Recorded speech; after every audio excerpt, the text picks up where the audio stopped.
Oh yeah, a quick disclaimer. Before you watch this, I'm going to be talking about some adult topics. If you're under 18 or if you're offended by explicit adult language, please just skip this video. Let me give a quick pause so you can do that. Shut off this video, skip to another one, or go somewhere else. 3, 2, 1. Okay. I'm making this video in defense of Louis C.K. and Harvey Weinstein, Matt Lauer, basically all these men who are being accused of sexual misconduct. Now, in Louis C.K.'s case, from what I understand, he likes to get off by masturbating in front of women. He propositioned some women and he masturbated in front of women, which is pretty weird to me.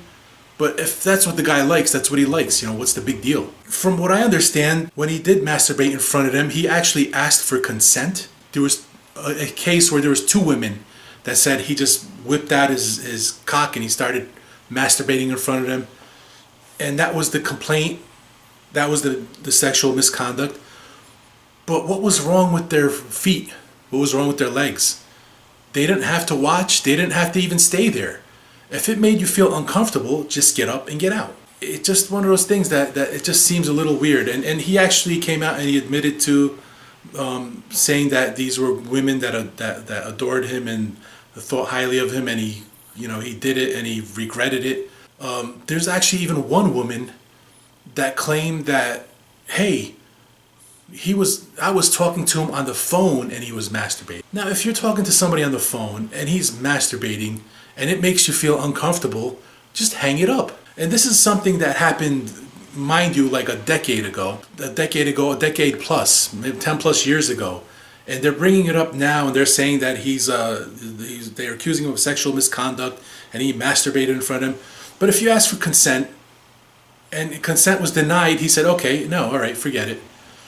And if consent was granted, then he did. The women have their own responsibility to just get up and walk away. Miley Cyrus practically masturbated in front of the whole country.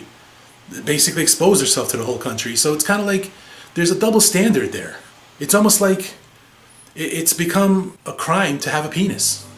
That's the vibe I'm getting. It's like, it's just a weird situation. We're living in a weird time right now where basically anything that has to do with men is misconduct. Anything masculine is misconduct.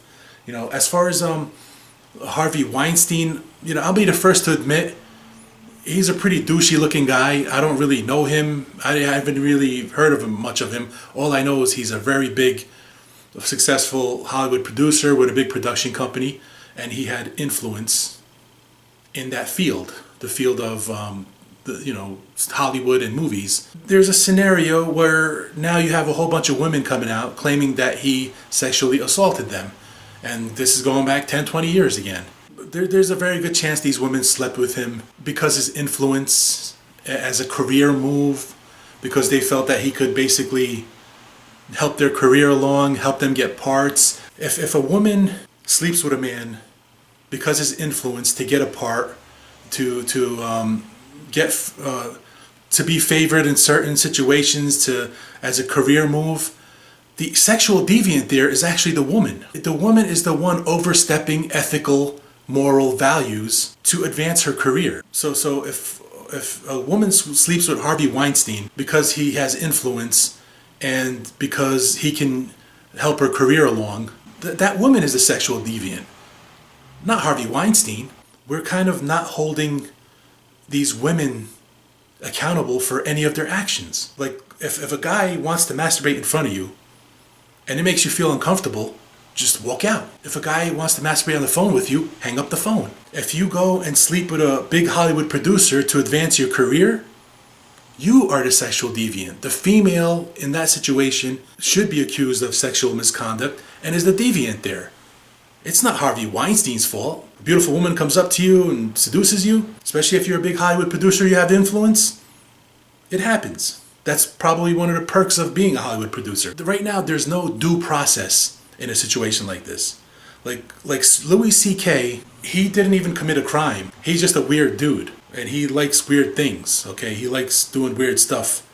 He'd rather masturbate with a woman than having a woman, participate That's weird to me. Okay, but it's not criminal. It just basically, it will destroy a person's career with no due process. There's no judge, there's no trial, there's no rebuttal, there's nothing going on. Even with the case of Harvey Weinstein, there's this is stuff that happened years ago, allegedly happened years ago. Do we take the whole legal process of due process and just throw it out the window? You know, Harvey Weinstein is accused by certain women of doing things, so basically his company drops him. There are a lot of instances where men's lives were ruined with accusations of false accusations of rape. You know, if you're a woman and you feel you were raped, if you feel you were sexually assaulted, if you feel there was sexual misconduct done towards you, you have to speak up about it when it happens. I don't know. If I'm wrong, you know, I have an open mind about things. I try to keep an open mind. If you disagree with the way I think, I would really appreciate it if you commented in the comments about it. There seems to be a witch hunt going on. The way it works is, if you're a man in any field, if you're successful, when you reach the pinnacle of your success, every woman that you've known throughout your entire life is going to come out and say that you've conducted sexual misconduct and ruin your career. That's basically the precedent that this is setting here. And it's sad in Louis C.K.'s case, because there's a lot of comedians out there that they're probably thinking what I'm thinking, but they're afraid to say it. I know Bill Burr. I know there's a lot of edgy comedians out there that are just afraid to make a rebuttal on this topic altogether, because it's such a touchy subject nowadays, and the whole PC train has gone freaking out of control. Patrice O'Neal, rest in peace, he was probably the only comedian that probably would have stood up for Louis C.K. They're throwing Louis C.K. under the bus, and they're all just going along with this witch hunt. It's a tough time to be a man nowadays. It's a tough time to be a man. That's all I got. Thanks for watching. I'll talk to you later.